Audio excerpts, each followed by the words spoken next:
So they've hired a cook. They're now feeding the workers so that they can have a good meal, so they can have good shifts and all this other stuff. And he's working really hard to maintain his struggling business.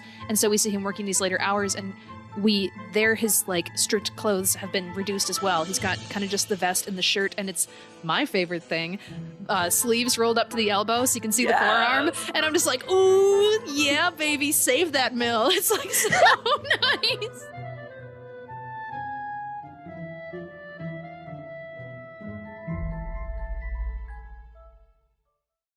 Lillian, hello. Happy Friday. For our listeners, it's Monday, but I'm feeling the Friday vibes. The sun is trying to come through my curtain, although I had to drop it for the sake of sound buffering. But it's a lovely day, and I'm so excited to talk about this movie. How are you? I'm so good. I also feel bad that our listeners keep getting our Friday vibes on Monday mornings because that's really tough for them and it's so jarring. No, don't feel bad. This is nice. We are carrying this positive Friday energy into a Monday. So it's like, hey, are you a Garfield? Well, now forget about it. You are Skimbleshanks the Railroad Cat. I don't know. For the next 50 plus minutes, you are a Friday with us. Exactly. So this was our palate cleanser episode, part 2. Every 5 Jane Eyres, we give ourselves a little bit of a break and we watch another period drama or romance. So we, upon partial viewer listener recommendation, and also partially because I am obsessed with this and I feel like you have similar vibes, we decided to watch the BBC miniseries North and South, which is also 2006? Or 2004. 2004. Okay, great. If you can recall from end of last episode, or if you hung on that long, we have a great personal story of Lillian and I talking about this while we were both in college, far away from one another, in which I called her up and I was like, okay, I've just seen this thing. I'm crying. I want to write and read 5,000 fan fictions about it. I need someone to talk to with this. So she then watched it as well. So this is both of our second watch through. Yes. Yeah. Although I watching this was like, I remember none of this. Oh, really? I want to talk about that more once we get into it. And I don't want to spoil my hot takes before. I know a lot of our listeners experience the content that we watch through our, I'm going to call it critically acclaimed summaries. So I would love for you, and I am going to time you, and it's a lot of plot because it's a 4-episode miniseries and a lot of things happen. So I am going to time you, and we try to keep these fast. Yes. I wish you the best of luck. Oh my God. Whenever you're ready, I'll start the timer. Okay. I think I'm ready. Here we go. So the plot of North and South is we have this character named Margaret. And first she was in this kind of beautiful, like gardeny, luscious place in the South with her family. But they have to move up to this industrial town in the North because her father, a really cool guy, refused to reaffirm that he believes that the Bible is law because he's a pastor. And so he's like, whoops, I guess we gave up our beautiful house and now I'm going to go teach people here in the North. So they go there. And that's where she's trying to interact with the people. And she meets this guy. His name is John. What's his last name? Oh God, Thornton. His name's John Thornton. And she sees him in a cloud of beautiful cotton snow, and he's very pretty, but instantly he beats a man up. And she's like, holy crap, you were handsome, but then you were violent. And everything from then on, she's like, I don't like him. He's rough and mean, even though he's actually has a lot of care for his workers, as does his very intense, harsh family, but that's the way they have to be to survive in this place. So it's kind of this journey of him instantly falling for her, but making a bad impression. And so he just keeps, trying to kind of win her over, but he's hard and standoffish, and she's very snobby, in my opinion. And they also have in their family drama that there is a brother who has to hide away in Spain because he mutinied on a pirate ship. Nope, it was not. It was the English Navy.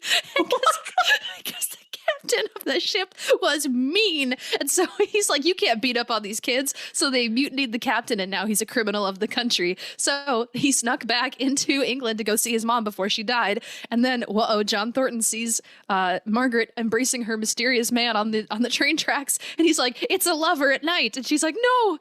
But she never tells the truth because she wants to keep it a secret. So then all these other things happen. Her dad dies too. She inherits a fortune from a handsome man who I would totally run away with if he asked me. And then She like it's like, oh wait, I realized that actually John Thornton is great. I'm gonna go and give him all this money so he can save the ranch, the family ranch. And they meet on the train tracks and they kiss and they're like, let's just be together forever. The end. Oh my God. That was just over 2 minutes. Amazing. And for those of you at home who maybe watched this a really long time ago, and you're like, wow, some of those facts feel wrong. Like, I don't remember her brother being a pirate, and I don't remember there being a ranch. Well, I've been slowly making my way through Our Flag Means Death on HBO, so I think I've got pirates on the brain. But there you go. God. Well, to be fair, I have been obsessing with Bridgerton, so I too will be bringing irrelevant pieces of information to this episode. Amazing. Oh my God, that's so good. Okay, so that's the plot. Lillian, what did you think on your second watch through of North and South? I think, per usual, my favorite adaptation of North and South is Piper's summary of it. I don't want to bum you out. I really had a rough time with this. Really? It was at part I if I wasn't watching it for this, I maybe would have enjoyed it more. Because I like take notes and I pay attention and I look up facts about things and all that stuff. And I think the biggest difference between, and this is probably my problem with it, the biggest difference between this and a lot of the other things that we consume is, dang, did they inject reality of the times into this BB? And wow, it's a sad time. A lot of this is a really sad time. Did it just super bum you out? It bummed me out so hard. Oh, no. And because I didn't have like a 4-hour chunk this week, like usually I'll just like sit down and have a movie night. Like, I watched these episodes one at a time. Don't do it, guys. The first 3 episodes are rough. The last episode is great. Oh my God, I disagree. It didn't bum me out, but yeah. Well, and I think I really think that this is the difference between what you and I like about a period drama is like, the smoldering looks do not get me through. Like, really, that's all I need. I know. It's the really great moments of like looking at each other when like, and there's so many good ones, but it just doesn't get me in this. Cause instead I'm like, yeah, it's cool that you guys are getting through this. Are you aware of how many people are just dropping dead in this sad, sad town? I actually have so many opinions about the labor conflict in this one. I was going to say something I did not cover in my synopsis is that the like overarching kind of like subplot conflict of this is that they're dealing with unions and strikes and like, cause the workers are like, we're not paid enough or we want better conditions. And so they form a union and they go on strike and everyone is starving to death. And then the starving makes people go crazy that they form a mob mentality and they storm the mill. And then the union breaks down and they get their jobs back, but people are slowly stopping to die. But still they're like, well, I guess unions don't really work. It's just like, actually they do, but. Well, and just like a little, yeah, actually they do. They do. Important thing to say. Cause yes. like that's what I think I was able to just sort of like let go of and just kind of move on. Like, it's like, if you, as a person with the morals that I have, I don't just let that go in life. Right. But in a 2004 BBC miniseries that's about the romance, you can just let it go. Like, it's fine. Unless you're doing a podcast about it and you have to take notes about everything that's happening. And then my little brain keeps asking historical context questions. Amazing. So I spent the first 3 episodes being like, now, but hold on, what year did this get published? And then when were unions like actually happening and like all this stuff? So I have some facts on it and I'm going to use those to bum everybody out here for just a quick second. Oh my gosh. And then we could talk about the other fun stuff. I don't want to end with like me bumming everybody out. Let's start with bumming everyone out. Yeah, I'm going to start with bumming everybody out. And then I also wrote like a little teaser trailer for it. Oh. And kind of like, how would you entice people to watch this? So I'll immediately come in and lighten the mood after my facts with that, unless you have some lighten mood things. Oh, well, I definitely do, because all I want to talk about is the romance of this. So Yeah, you give us bumming facts, I'll bring us up with kisses. Great. You are deeply uninterested in unions and so just like a handful of history facts. Skip the next minute of this podcast. So the first thing that I want to talk about is the legal status of trade unions. First of all, dang.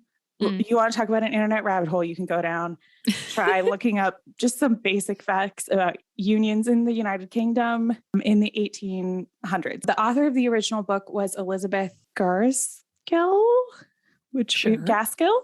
I don't know. I haven't looked it up. Don't correct me. It's my podcast. It's her name now. Yes, it's actually like legally it's changed. She doesn't have a microphone. They didn't exist. No, she's dead. But she published it in 1854. So this was just about 7 years after Jane Eyre was published. She is from London, because I was really curious about that, given the North and South, for those of you who don't know, is a reference to the fact that Margaret comes from the south of London, just about like a few hours south of London, and then moves to a completely different area, which is north of London by a few hours. I did look it up, and it's like, it would be an 9-hour carriage ride at the time. And it would have been a 4-hour train ride. Interesting. So that's they're about the same distance. So I feel like this is a thing that the United States always has over people in the UK, is we're like, that's real close. I know. I was like, that's like somebody having snobbish opinions about someone who lives in Duluth versus Minneapolis from where we are. Genuinely, it's in so many ways, it's actually worse. It's more like I live in Red Wing, which is just about an hour southeast of where Piper lives in Minneapolis. It's like having a snobbish opinion about people from Red Wing versus people from like the Midge. Like, it's unbelievable. It's so silly. So crazy. But like there was less travel at the time. And this was a time when, like, with the industrialization, traveling was becoming a lot easier, given the fact that they did a lot of trains. See, I assumed they were like up close to the Scottish border or something, because he's got that kind of like almost Scottish brogue sort of going on. So too. And I was like, maybe this is like a fictional place. And like, I looked it up, and it's like, no, it is 64 miles from London. Oh my God. I literally wrote 64 miles from London, LOL. So just for like I said, this was published in 1854. The Royal Commission of Trade Unions was put into effect legally in 1867. So this was not only, there was another law in 71. I do not understand the nuances of that. If you came here for deep historical facts about unions, you are listening to the wrong podcast. I did my best. Also, if you came here for that, weird. You're just so lucky that Lily decided to pick up on your vibes. And she's like, someone out there wants to know about the unions. I'm going to go in depth. Yeah. We are deeply unqualified to talk about what we do talk about. Let's be unqualified to talk about something else too. Oh my gosh. So that means that, like, to me, that makes this book and the publication of it and the conversation around it like even more revolutionary, because in 2004, obviously people's opinions about unions are somewhat different, and the history of unions are super cool. And unions in general, I'm a big fan. I think this podcast is going to go ahead and take a big pro-union stand, and then we're going to put that totally aside for the rest of the podcast as we just talk about how great kissing is. One other thing that I want to mention, this was really, really hard for me to watch. They kept referencing how much cheaper it was to go wholesale to the US for cotton goods. Oh no. Because the reason that was trade cheaper was because they didn't have to pay for labor at all there. Yeah. Because of the greatest crime, slavery. Yeah. Greatest crime's a tough one, because we've done some pretty horrendous things as humanity, but definitely up there in the top. Definitely not going to take a little tangent down criticizing slavery way, because I will just live there. No. Go back to the sad other stuff. We got to get back to kisses. This is the last fact, and then we're going to power through to kisses. I just wanted to point out that this was published 6 years before the Civil War. So every time that they allude to America in this show, they are alluding to being pro-slavery. Anyone who's pro going to America for cotton is pro-slavery. And it's gross. And I hate it. That is bad. But yeah, so now that we have that subcontext there, maybe here's a little ray of sunshine that kind of ties it all Thank you. together. The leader of the union is played by the guy who plays Mr. Bates in our beloved Downton Abbey. So I saw him. Yes. And I have a little note because there's like a scene where I guess she's walking around the factory area and she goes on the staircase and she happens to be walking up the staircase like right when 1,000 working men get on their lunch break. And like she's like pushed against the wall and they're all kind of like harassing her and like making fun of her. And she's like, no, please, please go away. And it's like, lady, I don't know. I always feel torn about that scene. I'm like, I feel like honestly, if you just didn't look like you were having such a bad time, they might leave you alone and you could just be like, dude, fuck off. But obviously that's not her personality. So Mr. Bates comes in and he tells them all to go away. But yeah, so he leads the union. So that kind of ties everything in there. Yeah. Lillian, the actor's name is Brendan Coyle. Why do you make me read these? I don't know. You're the one who volunteers the names. I didn't tell you Lillian. I'm not holding up a sign that says Lillian. Tell us the actor's name. You're just going into it. Pointed at me and you say, just like in elementary school, your grades are dependent on whether or not you can read this name. I would guess Coyle. It's Coyle. Yeah. So Coyle. pronounce that however you want. I'm going to make right. the decision that it's Brendan. It's for sure Brendan, not Brandon. Yeah. That one I know.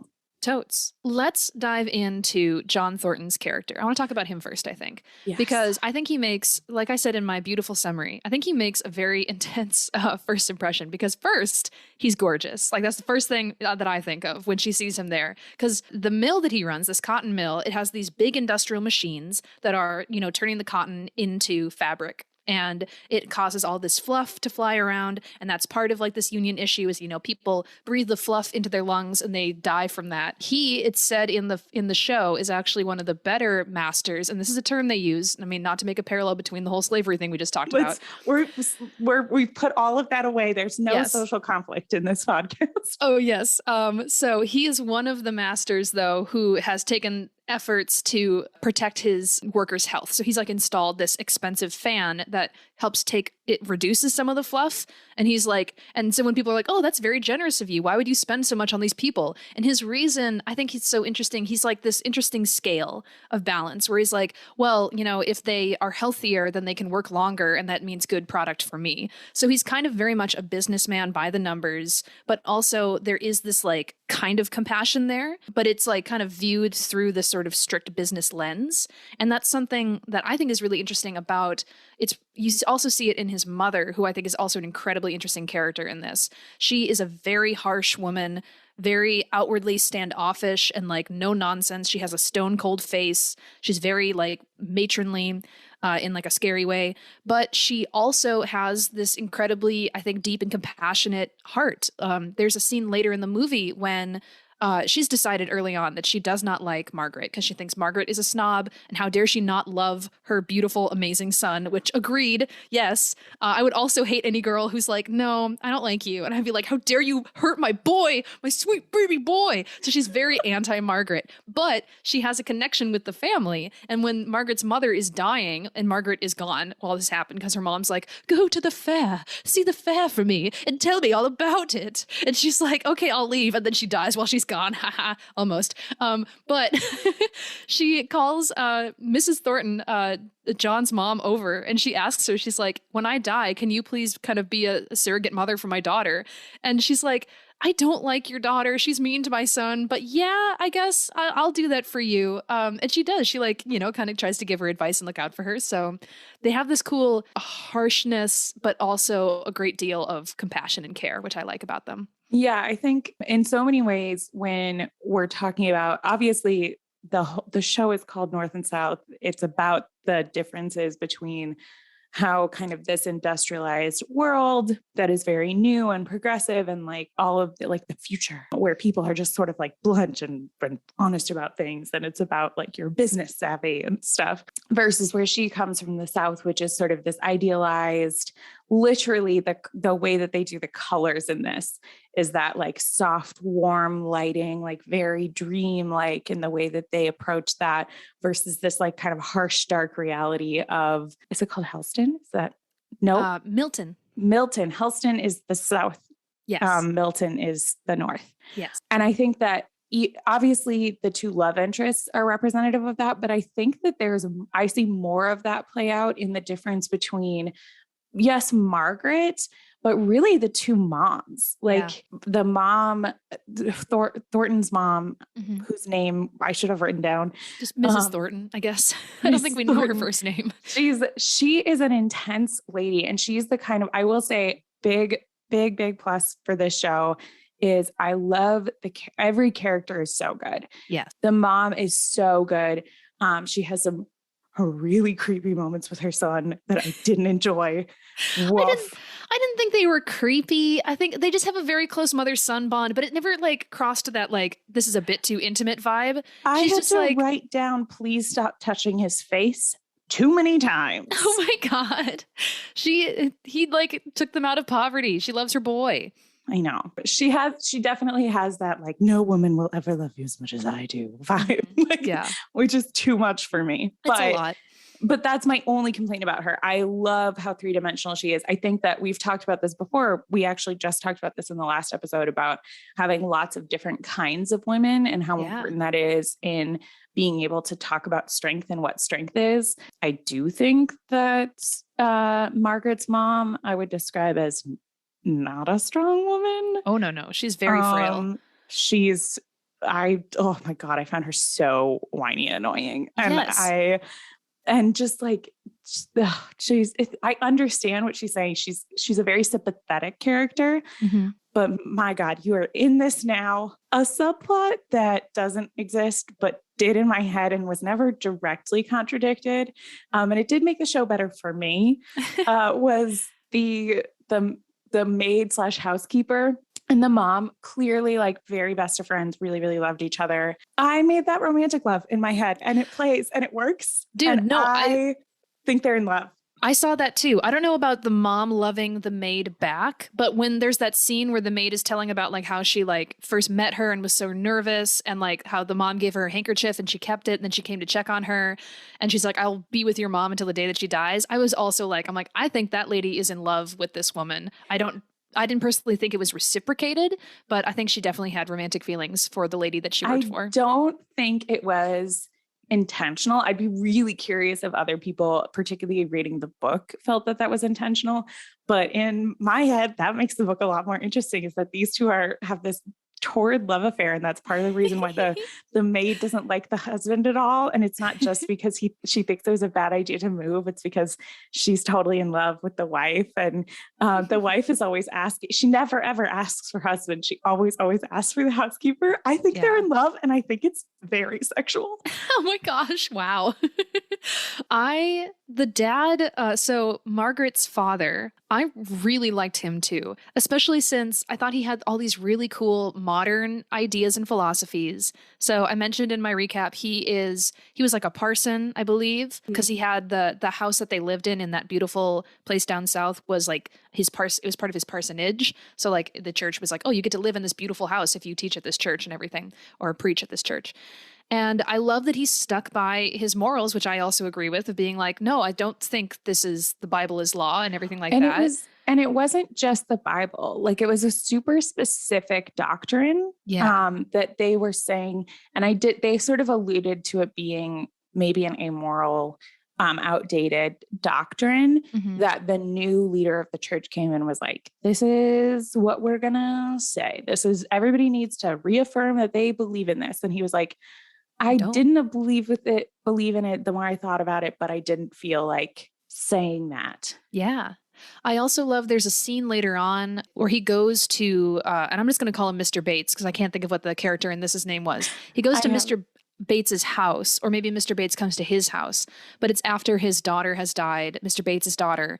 And I think he's like, well, you were like a religious man. And I think he's looking for some reassurance, being like, tell me like she's, in a better place and everything. And I kind of love that the dad is like, well, I don't know anything for certain. Nobody knows anything for certain. And he gives this kind of very spiritual reassurance, which I enjoyed. He's like, but everything's got to be better than this. And they kind of had this little debate of him being like, I don't believe that if I believe in a God, but I don't think he would put us through all this suffering for nothing. And the guy's like, I can't believe in a God that would do this suffering to people. It is kind of that seesaw discussion. But yeah, the positivity. Yeah.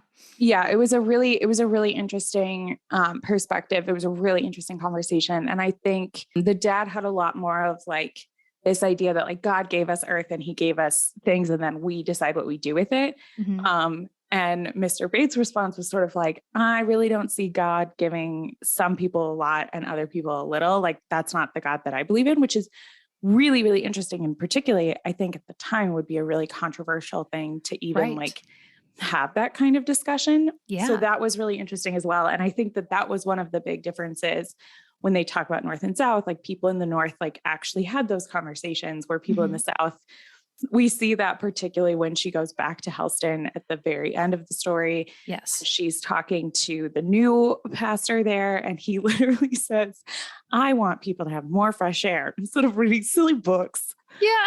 And she's like, hold on. So you want everybody to be ignorant? And yes, that's literally what she says. And simple truths. Yeah. No, I loved her just like saying it. I love that scene shows us that she's brought back this kind of northern straightforwardness with her. And so I love that she's changed and kind of adopted these things, because I stand by what I said in my summary. I think Margaret is a snob through about a lot of this. But that's the thing, is that I prefer a story with our two love interests where they both have growing to do. Like, she needs to kind of get off her high horse and see people at their level, and he needs to not be so violent and beating up men every time he runs into the girl that he likes. Yeah, no, there's both growth for them, and they both go through that growth to come to be on even planes with one another at the end, which is actually kind of beautifully symbolic, because just to jump to that real quick, since this works with my tangent, they, at one point when they've like kind of realized how they feel about one another, they switch places. They both get on trains. He goes down to her hometown to go see this beautiful place that she's described. And I view that as him like trying to know her better. He's like, I want to understand her. I want to know this place that she loves so much, because maybe then I can like see into her heart a bit. And she goes up to Milton to go, talk to him and offer him all this money. And then they meet when their trains are stopped at the same train station, and they meet on that platform. And that's like just like the journey that they've gone on. They're now on the same playing field, and they can open up their hearts to one another, and it's beautiful storytelling. So I like that. I will say just that scene. Like, I literally wrote down, I was like, because the whole time I'm watching this, I'm like, I remember liking this a lot more than I'm liking this now as I'm watching it. And then I watched that last like 10 minutes of the last episode. I'm like, this is what I remembered. Yeah. So good. The train, they pull into the train station. They're both on opposite trains. They're both like aware of the fact that they've fallen in love with each other. They're both they've literally switched places, right? Like, he's had this loss of, he's not going to be able to run his factory anymore. She had just walked into it being shut down. She has become an heiress because of Mr. Bell, who I want to talk about. That she is coming from the North. He is coming from the South, and they meet halfway on this train's platform. And oh my God, he loves her. And he's finally realized that she might love him too. And that there was never another man. It was always her brother.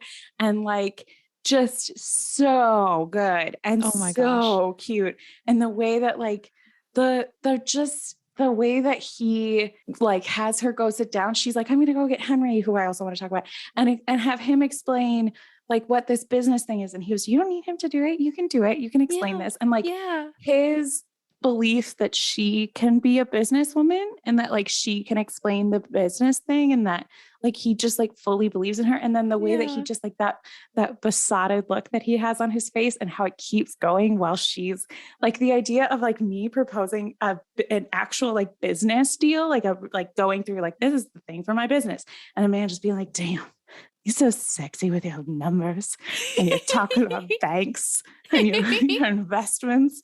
Like, that's like my dream. And this dude is just like, I love you. And then she's like, so like, really, I'm not doing you a favor. Like, it's not charity, it's a business investment. And like, he's like leaning in, and it's like, you can have whatever you want. Do you want my shoes? You can have my shoes. And then he kisses her. And I'm like, I love you. Oh my God. I think the kiss is like the most gentle, softest, beautiful kiss that I can think of seeing in a movie or TV. There are other kisses that I love, but that one, it was just like perfect. It was so good. It was so good. And the fact that like he then like kind of gets up and she goes and gets on the other train and he kind of just is like in this like dazed stupor, like I just kiss her and I love her and this is, and maybe she's got to get on that other train, but this is fine. That was actually all I needed, maybe. And then she's like comes up behind him and he sees her reflection in the window and he turns around and he's like, oh my God, you're gonna get on the train with me? But the line Lillian, he says, because he's like, he turns around, he's in this like dream state, he sees the woman of his dreams has come back to him, and the line he says, he's like, are you coming home with me? Like that. And I'm like, oh my God, it's their home now. I love it so much. And it's frankly scandalous that they get in a train car, just the two of them, unmarried. I know. I wrote down, I'm like, makeout session all the way home. Yes.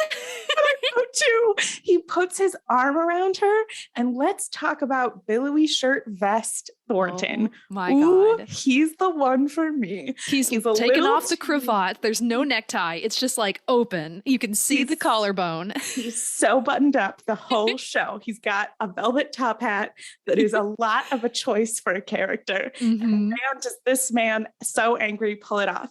And then off comes the hat, off comes the jacket, just a like vest that's sort of open. And then and the flowy shirt and the way that he's just kind of like, he goes from this like buttoned up, stressed out dude who's got all these responsibilities to being this guy who's like, I don't know, life's great. You're so pretty.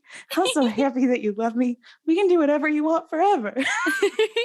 I also really loved that progression of his wardrobe was kind of gradual throughout that final episode, because whenever we see him, he's partnered with not partnered officially, but he's working very closely with, why can't I think of it? Downton Abbey guy, Mr. Bates. Sir Bates, yeah. So they've hired a cook. They're now feeding the workers so that they can have a good meal, so they can have good shifts and all this other stuff. And he's working really hard to maintain his struggling business. And so we see him working these later hours, and his like stripped clothes have been reduced as well. He's got kind of just the vest and the shirt, and it's my favorite thing. Sleeves rolled up to the elbow so you can see the forearm. And I'm just like, ooh, yeah, baby, save that mill. It's like so nice. Yes. Oh my God. Yeah, baby, save that mill. Okay. I have to now talk about another classic Piper quote. Okay. That, yeah, baby, save that mill. Obviously, that's going up on the board. But we've talked about violence a little bit too much for me not to talk about the most famous. Oh, no. Okay, you say this, but then I'm going to explain it so people don't hate me. No, I'm going to explain the whole thing. I don't want anybody to hate you because it's my favorite thing that you've ever said. And there's a reason. God. This is the problem with having friends for as long as we've been friends. Is Piper and I have been friends for 16 years now. Yes. And so she was like 12 when she said this, which we were watching another early 2000s classic, X-Men. X-Men 2. X-Men 2. That's right. I forgot it was the second one, but you would know. And her truest love at the time, and potentially still, we'll never know, was Hugh Jackman. And he fully hit a woman in the face because they were fighting. And Piper's response to that was, not afraid to hit a woman. Oh, yeah. So she's a big fan of a violent man. Oh my God. Context. So this is X-Men 2. He's fighting like the female version of himself, Lady Wolverine. My mind, it was from a bizarre feminist take. I was like, no. He's seeing her as an equal and he will fight her. He's not doing the whole like, I'm not going to fight a woman. No. He's like, boom, punch in the face. And I'm like, sweet. Values that lady's skill in combat. That's where that came from. He sees me as an equal, and because of that, he'd hit me in the face. Oh my God. So that has only been an inside joke for 16 years. Not afraid to hit a woman. Oh yeah. Oh, yeah. Which I did think as soon as he was beating that man in the mill, I was like, this is Piper's not afraid to beat a man. Oh yeah.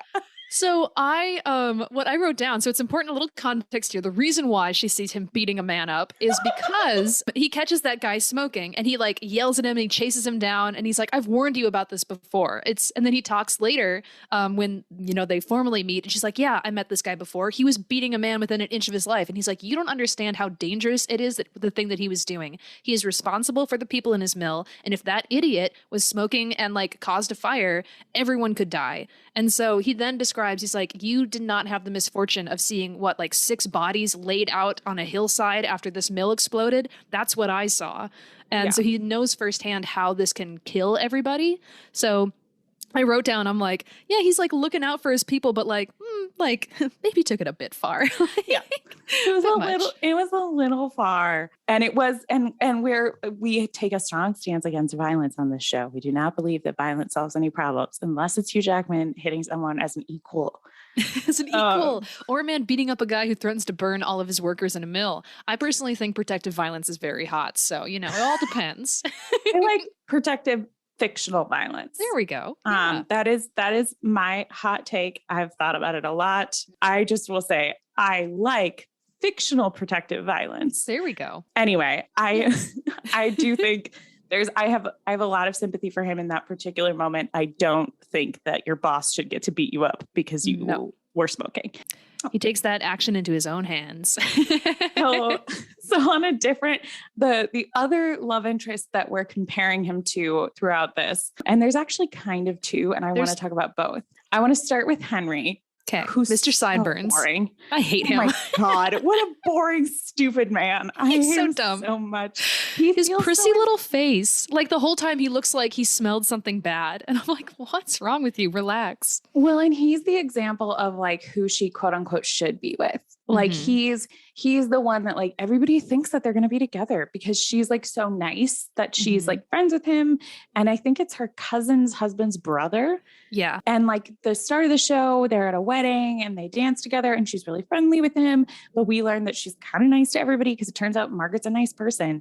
He ends up proposing to her and she turns him down very sweetly and he gets really mad. And the thing that I don't like about him that makes me dislike most male characters when they're in things and also just characters in general is he feels very entitled to her.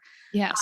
Thornton is also upset when she turns down his proposal, which she did go, I haven't learned how to say no to things like this. And he's like, oh, because you're getting proposed to all the time. But he's mad I thought that what you just did was a point of you loving me, was you proving that you also had the same feelings for me. So he's kind of embarrassed and like thinks that she's better than him, but he does not think he's entitled to her. Right. Henry thinks he's entitled to her and Henry can go to hell. Thornton literally has a line and it like breaks my heart. The scene where he goes to propose to her is so hard for me to watch because I'm such a John Thornton fan and I'm so mad at Margaret for turning him away. But when he's done the proposal and she's yelling at him. It's very much a Lizzie and Darcy scene. But he says to her at one point in the height of this kind of argument that they're having, he says, I do not wish to possess you. I want to marry you because I love you. And like, when I hear him say that, I'm like, truth. There's so much truth and emotion in his words. Why can't you hear that? And why can't it open your heart? And it's because she still hasn't gotten over this violent, cruel, industrial man thing that she thinks that he is. And he comes in with like, he does the thing that I think a lot of these period drama men do, which is like, he has her on such a pedestal, but his reaction to that pedestal when they're in the same space is to be mad at her. Like he's like, his emotions are so heightened that he seems like mad at her. He's like, I love you. And that pisses me off at you. How dare you make me feel all of these feelings? I'm a man. I'm not supposed to feel things. Gross. Well, he's very confused. And he even says he opens with a very vulnerable line where he's like, I'm not used to expressing my feelings or things like this. He's like, I can't, it's hard for me to find the words. That's what he says. Yeah. And so there's so much vulnerability on his part. And it's why it tears my heart in two when she yells at him and turns him away. And she kind of cuts him off. And he's like, I thought we would and they end up having a pretty serious conversation that he doesn't do a great job of expressing his kind of stance on. Yeah. And then he goes into it. And then he says, this was the line that broke my heart. He goes, I thought we'd talk about the fruit and then I would tell you how I felt. Like he was already, he had this all planned out and it like didn't go the way he wanted at all. And the conversation with his mom before he goes and proposes, he says, my favorite line that he says there's so many good ones. He says, I daren't think that a woman like that could care for me. Oh, I know. It's like that's the hard part too, because okay, so a little context for this scene if you haven't seen the show or if you don't remember. But what spurred this on is Margaret happens to be at the mill right when this riot occurs. Because she And doesn't have a great deal of common sense. no, no. So he has called like the militia to come and like get these men away. And she's like, no, you shouldn't solve this with soldiers. You should be a man, go down there and address them and talk to them and tell them to leave. Like they'll hear reason if you do that. And so she inspires him first to go and do this brave action. He goes down there. She then realizes, whoops, this is actually a really dangerous situation. I just volunteered him to do. I better go down and help. And so she runs down there and she defends him in front of them. She's like, how dare you go back to your homes? And this one guy, this redhead who's caused a lot of problems. He picks up a rock, chucks it, it hits her in the head. She gets like knocked out, and then everyone feels ashamed. And Thornton's like, "Get out of here! How dare you!" And at the time, she's physically using her body to shield him in a very spicy period drama moment. I know, it's so good. Like he stands, like he grabs her, and he's like, "You have to get inside." And they're all in each other's arms, and then the rock hits her head, and she's unconscious. And he's like, the look in his eyes, like, "I will burn the world down. How dare you!" That's what you wanted. Yes. So there's that whole scene. Then his mother is the one who says, well, that was her declaring her feelings for you. Obviously, she loves you. And he's like, Mom, don't give me this false hope. Please don't give me this false hope. I don't think she likes me, even though I am in love with her and I would walk through fire for her. And she's like, no, she loves you. You better go and like propose. And so the mom convinces him to do this thing. And then he like comes back with his tail between his legs and his head down. He's like, no one will ever love me but you, Mom. It's so sad. Yes. And that's what their fight is about, is she's defending them. And he's being like, absolutely not. She's sort of like, there's two sides to this issue and we need to like talk it through. And like, and that's her whole role in this like conflict that there is between the workers and specifically Thornton, because we don't give a shit about the other masters. Ugh. But they're terrible people. But Thornton's such a good guy. He just is so reasonable. And if somebody would just talk to him, they'd be able to figure it all out. That's the fight that they get into, is they start with that. And she's like being all sympathetic. And he very much has they threw a rock at you and you were unconscious. pretty importantly, in this same space, another character that I really want to talk about is his terrible sister. Oh my God, the sister. Who is so dramatic the whole time. So like this rock throwing incident happens. The sister is freaking out. Like she's totally fine in this house. Like this mob is not coming in to beat his sister. Like she's fine, but she's like acting so dramatically. She just is a really dramatic person in general. She would be the star of a reality TV show today. Like that's the kind of person that she is. So Margaret gets hit in the head. She's unconscious. They bring her inside. Thornton goes to deal with some stuff that he has to deal with after this mob was there. The mom goes and gets the doctor for my favorite possible reason, which is no one else would do it because they were too afraid to leave.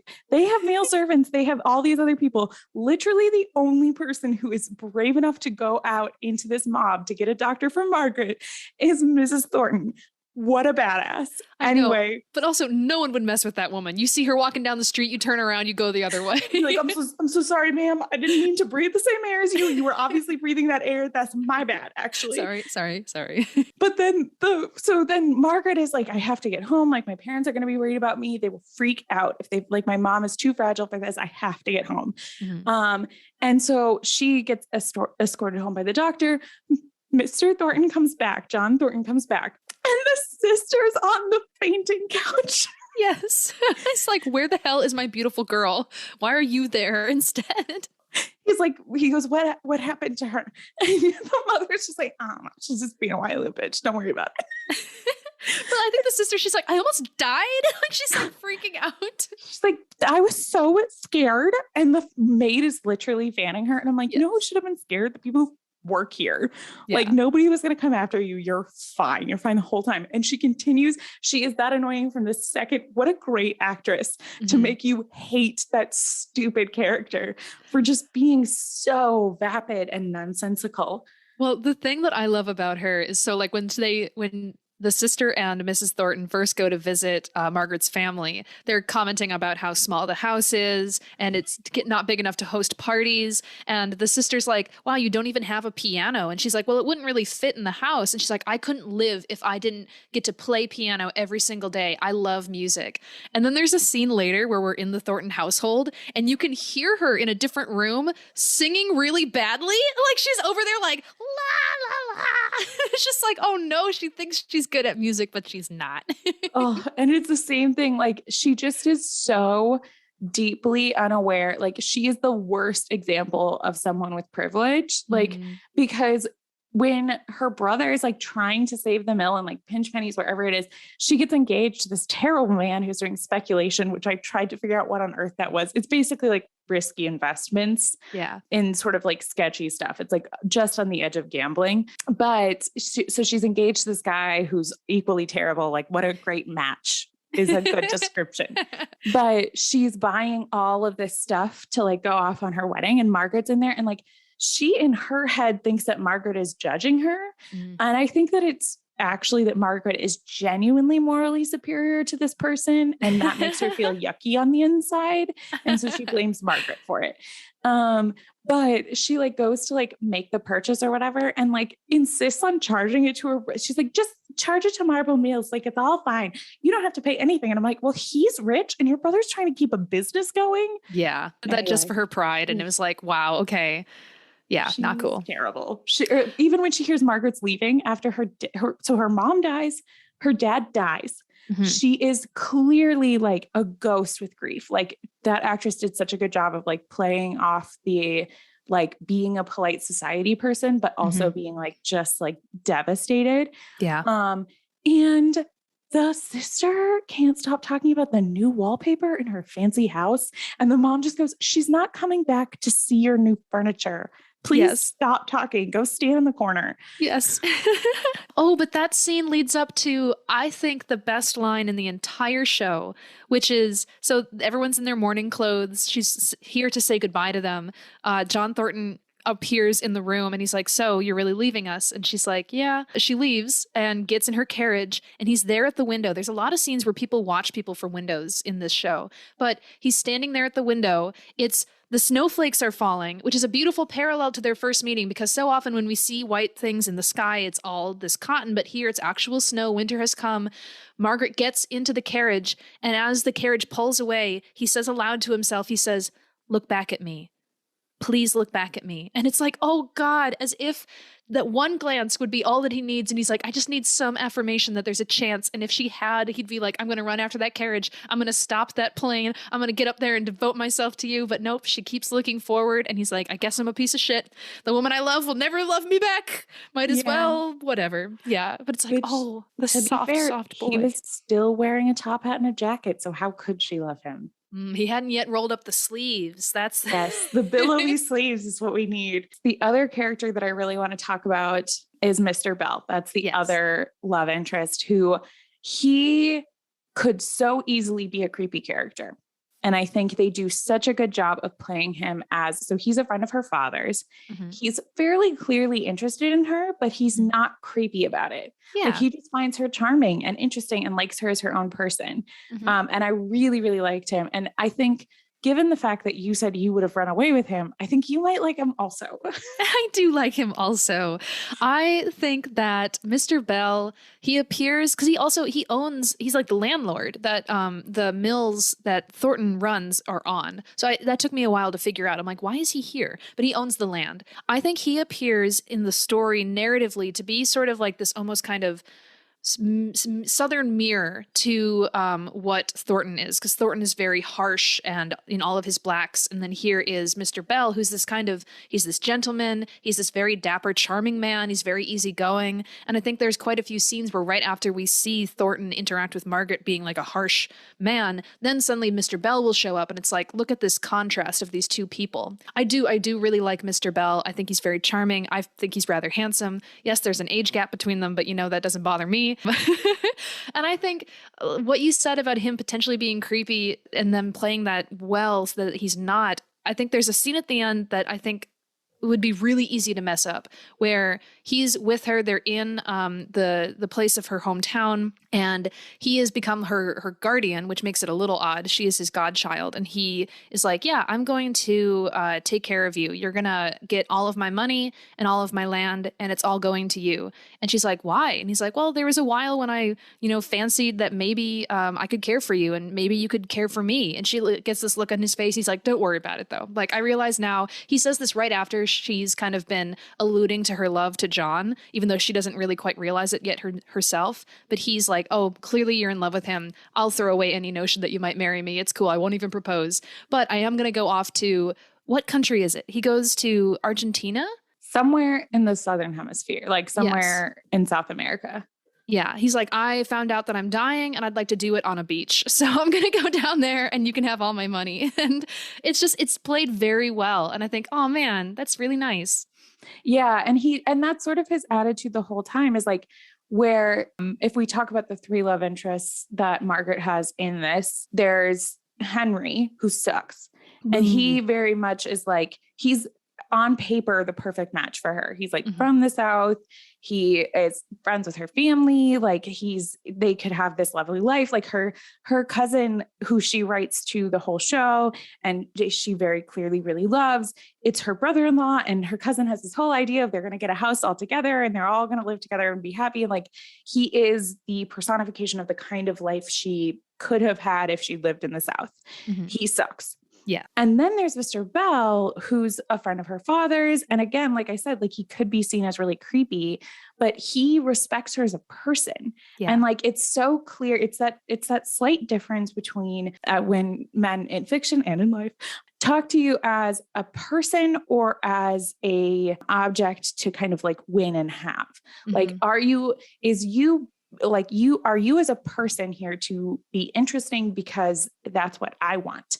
Are you essentially like not your own being, but is your existence to serve me? And I think both Mr. Bell and Thornton don't see her that way. They see her as a whole person, and they care about her as a person, and they value what she wants and what she's looking for, and her mind and her values, and like talk to her like she's a person. Yeah. And that's where I think Mr. Bell is like such a great example of that. But because he values her as a person, because he sees her as a person, he goes, I like didn't want to make it weird. Like, he doesn't even bring up, there's so many moments where I'm watching it going, Margaret, I don't know if you know this, but that man would also like to marry you. Yeah. But she always totally oblivious to that, but he doesn't push it. And he doesn't he can tell she wouldn't say yes. And he cares about her, and he wants to make sure that she's okay. And he sees himself as someone to care for her, and sees himself in that guardian role and protector role. I think protector is probably a better term, because guardian feels gross, but he sees himself in that protector role, and he's happy to play that role, whether or not she wants to be his wife. And that is so great. And that's what makes it so great. And then she becomes an heiress. Yeah. A bad thing to happen either. I was going to say, it's that I wrote it down. It's a kind of a Jane Eyre parallel there too, where it's like, once there's this kind of shift in power before they can accept the man that they love, which I like that as like a form of respect, to be like, no, we are equals. And that is very important before I can give you my heart. And I think that's great. And I absolutely loved. That's the reason why episode 4 is like, I just absolutely loved. You can just use our summary for the first 3 episodes. It's a rough time. And then just watch episode 4. The whole of episode 4 is her kind of getting her feet under herself as her own person at this point. Like her role has been a lot of caretaker for her parents. First for her mom, who like couldn't handle moving to the north and then got really ill, and she needed to take care of her while she was dying. And then for her father, who didn't know how to be a person with her mom gone, and then ends up dying. I'm going to ascribe his heartbreak, because of losing her mother. And and that's obviously a huge amount of grief that she has for that, but it's also somewhat freeing once she has that money, that she can be what she wants to be. And there's a scene that I absolutely love, where she's talking to her aunt and her cousin. She's been staying with them. She has this money now. And she goes, I want to be my own person, and I want to have my own life. And I want to not visit people that I don't want to visit because I don't like them. and I Yeah. don't like them. And it's so amazing to see her that like self-assured and empowered. And I absolutely love seeing women get that Yes. and then go, and now that I feel like I'm my own person and I'm like Yes. whole myself, now I'm going to go find billowy sleeve hottie and we're going to kiss on a train platform. In front of this guy that I don't like, which I thought about how I was going to do the intro and I was like, maybe I can do this. I'm like, this story begins with a lady turning down a man's proposal and it ends with her cucking him on a train station. I'm like, oh my God, suck it, sideburns. And she like goes back to be like, hey, I'm actually not going to go back with you. And he like closes the door like, I can tell. Goodbye. Yeah, I saw you sucking face with that hottie. I guess I'm going home alone. I figured earlier when you guys looked at each other like you were deeply in love and then he like sat down on a bench with you and kissed you, like he would love to just do that, like these soft kisses for the rest of time. Oh, I figured it out that you're going to marry him. Oh my gosh. So good. I do have a couple of fun facts. And then I also have what I wrote in notes as a trailer, little teaser trailer for if you wanted to watch this. For North and South. For North and South. I think it'll really convince people. I want to throw one thing out there before we add these little bits. This is the last kind of like me putting on my little analytical hat in watching this. But I appreciated that. I felt that the turn that Margaret takes from I'm better than you snob to realizing that he's a good person and that she cares for him comes when she starts to see others looking down on him as she used to. So we see this when she goes to the like the World's Fair or whatever it is, and all the Southerners are being like, oh, like this stuff is so weird and that guy is so grumpy and all this other stuff. And she's like, well, actually, the industry is really important. And also he's harsh, but he works hard to protect other people. And so I liked that when it kind of holds up a mirror, I think, to how she sort of was treating him previously. And I like that that's where she kind of starts to realize like, oh, maybe I have been too harsh on this guy. And it also lends some context to why he's so defensive about everything with her. It's like, I think part of why she gets frustrated with his harshness is he comes in really hot. Every time she seems like she's criticizing him, yes, there's a double entendre there. It's fine. It's like he comes in like, dun, dun, dun, dun, dun, dun, dun, dun. Just like, oh my God, stop. We are in public, sir. So he comes in very angry. Every time that it could be interpreted that she's criticizing him. And then you see these other people's opinions, and obviously those people influenced her opinions. So it's like her preconceived notions about what it was that what kind of person he was and who these like tradesmen are. Yeah. And you can see her kind of like realizing not only what is it that he is and like valuing him and defending him, but also why did he react to her the way that he did? Right. And why did he already come in super angry? And it's because he's had that reaction to him every time that he's ever done anything. Yes. Yeah. So I think I loved that growth and realization. So share us facts. Give us your trailer. It's cast first that I'm going to start with. So Richard Armitage. Yeah. Oh, so handsome. So he is probably most famously from The Hobbit. Thorin Oakenshield. Yeah. But I know him from the TV show Robin Hood, which was from 2006 to 2009. Oh yeah. He was Guy of Gisborne in that show. And I was watching this guy. I'm like, I know that he's in The Hobbit and I know that I knew him from something else. What did I know him from? And damn, you want to talk about like a hot and angry man. Oof. Oh yes. They got him in that long shoulder length curly black wig. It's very smexy. I also think it's so funny that him playing a dwarf in The Hobbit, they always do this in Lord of the Rings movies. So like, what if we took someone who's 7 feet tall and we actually pretend that they're 3 feet tall? And I'm like, what are you doing? Why are you casting these giants? You already mentioned Mr. Bates, whose character name we're just not going to even use. No. But his daughter, who we didn't talk about, speaking of tragic deaths and sad times, her name chokes on cotton. Character's name is Bessie. The actress's name is Anne Maxwell Martin, and she's in a ton of things. She's one of those like British actress who's just kind of in all British things. Yeah. I specifically know her from, she was in Philomena. I don't know if you ever watched that movie. She was Jane in Philomena. And then she was in Becoming Jane. She played Cressida Austen, so one of Jane Austen's sisters in the movie Becoming Jane. And then she was also in Doctor Who, which is not a Piper show, but that's a thing that I've seen. The father was played by Tim Pigton Smith. Okay. And he is in a ton of things as well. I actually just like didn't even write down any of them in particular. He's just sort of in stuff. The actress who played Margaret is Daniela Denby Ash.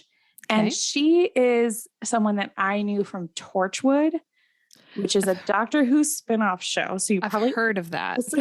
Haven't seen that. No. But she is most famous for this role. She's not in a ton of other things, which is surprising to me. And then a random side character that was bothering me every time he came on screen was the police inspector. He's in Game of Thrones. He's in Game of Thrones. He's one of the guys on the wall, and his name is Edison Tollant.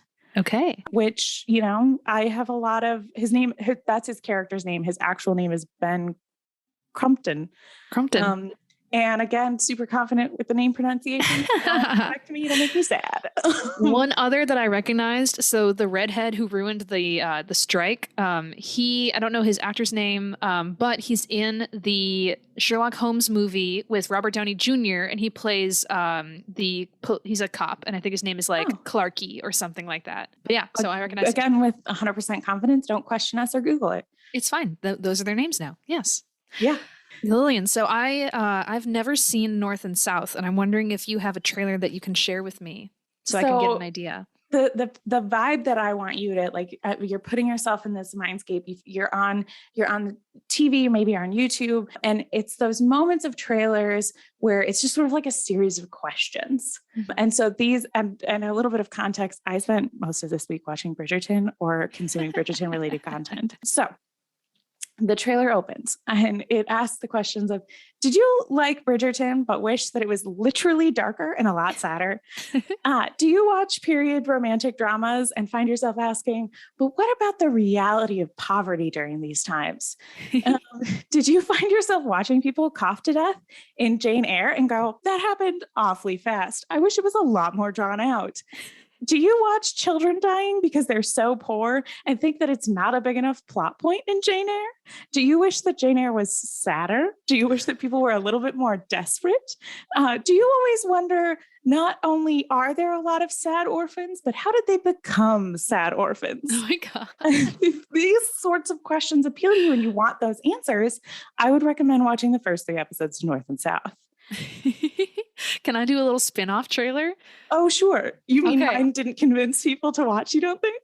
Oh, no, I think that would get a whole bunch of people to the theaters and sitting in front of their television sets. But because as a good like marketing firm, it's good to know, you know, target different audiences. So that's one trailer. But I think I would also add on to it. It's like, do you also like immensely tall men who look like they could be vampires and or sexy pirate captains, but instead they're running mills? Do you like guys who use their fists, but also sometimes open up their hearts? Well, then this is the show for you, North and South on BBC. Nice. Yeah. Yeah. And I think that that's the 2 shows that this was. Yeah. Like it did feel a little bit like it was 2 different shows. Given our very clear hot takes, before we talk about what we're going to watch next week, was your rating, Piper? Ooh, I'm going to give this 9.5 train stations. Ooh, yes, that's a really good rating scale. Thank you. So I'm not going to put this as on our official rating, but I did feel the need to separately rate episode 4. So I was just going to rate episode 4. That's a 9 out of 10 for me. Oh yeah. Great. It was really, really, really well done. I could not get over how sad I was the rest of the show. It was good because it was too real. Like it felt too real to me. I go to the period dramas that I watched a little bit for escapism, and I couldn't escape this. My overall rating is 7 out of 10 black dresses. Very nice. Very nice. Lots of morning clothes. We kind of talked about this a little bit, but one of my last notes that I made was that train stations are such romantic locations. I think. There's quite a few scenes in period dramas that take place at a train station platform. And I'm like, oh my God, something romantic or terribly sad is going to happen here. And I just love it. So yeah, I went with train stations. You can just use a train clip art for my graphic. Okay, fine. I guess you don't really believe in my ability to graphically represent a full train station in like a single inch by inch square that's going to get squished down even smaller. I mean, Lillian, why don't you just go and take a screenshot of the movie Hugo, the entire film, take a screenshot of it and put that on because that takes place at a train station. Perfect. I love it. So I feel that my palate has been thoroughly cleansed. Yes, mine too. Refreshing. And so next week we're going to go with another adaptation of Jane Eyre, which I know is shocking to our listeners who come here for our hot takes on unions. But we're going to be watching the 1996 adaptation of Jane Eyre, which has Charlotte. Oh God. Do you want to send it in the chat? I can read the names this time. Grainsburg. We're going to go with Grainsburg. And God, once again, please don't correct me. If you don't know how to spell Grainsburg, just based on my gut check of the name. So there's no R in it. So I don't know where I got the R. Lily. I want as this podcast evolves to be like, so this movie stars Robert Funny Face Squishy Pants, because I can't think of his name. I'm not thinking of it. I'm literally looking at it. This is genuinely the worst. It's so funny. Oh wait, no, that's that. Oh my God. Sorry. I just thought that must be a child, Jane. Can you read? Should I tell all of your clients that actually you've been faking it this whole time? No, it's so important. I have them all tricked into thinking I'm a deeply competent person and not that I can't read names. But one of the reasons that we're choosing to watch this adaptation right now is that William Hurt, who recently passed away, played Mr. Rochester in this. It has gotten rave reviews and sort of thinking about the fact that he recently passed on, and I know him from a bunch of other things as well. Yeah. We felt this was a particularly relevant adaptation to watch. So we're going to be watching that for next week. Yeah, I'm excited. I wouldn't mind. I think it'd be fun to watch this with my mom because she's a big fan of this actor. I've come across screenshots of this one when I was first diving into my obsession of Jane Eyre, and this Jane looks far too stunning. I mean, obviously it's common that they cast beautiful women, but this woman looks like a princess. And I'm like, why? What? Whoa. So I'm very curious to see this one. I think my biggest criticism of her so far, having not seen the movie, is I wish she had an easier to pronounce name. Yeah. How dare she? I think I feel like everybody should be named things like William Hurt. There we go. Which is super easy to know and read. Yeah. Where she obviously chose her last name to make me feel dumb on a podcast. That's it. I was glancing at this online and I think I saw Anna Paquin's name in the cast, aka Anna Quaquin, star of Fly Away Home, the Goose movie. So that'll be fun to see. I think she was Child Jane. That's what I was stumbling upon is it also says Jane Eyre under the cast. So usually it calls out that she's Child Jane. So that's why I was stumbling. So I was like, hold on. Is Anna Paquin Jane in this? I don't remember seeing that. That would be wild. I'm pretty sure she was Child Jane. Cool. But little Anna Quaquin. We'll have our real facts next week. Exactly. So look for this version. Watch it along with us. I'm pretty sure I've seen it for free on Amazon streaming. But not 100% certain. But either way, we will all come back together and share our thoughts on next week's episode. And in the meantime, Lillian, how can people connect with us if they want to share their thoughts? They can find us all over the internet using the tag Airbuds. So at Airbuds on Instagram and Twitter, you can search for Airbuds on Facebook, as well as you can email us airbuds@gmail.com. Please, please, please send us your recommendations for adaptions. Piper and I, contrary to popular belief, do have access to the internet, so we can find more. And we have some really cool kind of obscure adaptions of Jane Eyre that we're planning on watching here in the future. But we really want to watch the ones that you guys want us to watch. So please send those in to our email or post on Instagram, and we'll be sure to give you a little shout shout out and appreciation for your hard work contributing to our cool podcast. Absolutely. So until then, we look forward to your messages, your comments on Instagram, and happy Jane Eyre reading and watching. But bye for now. Bye.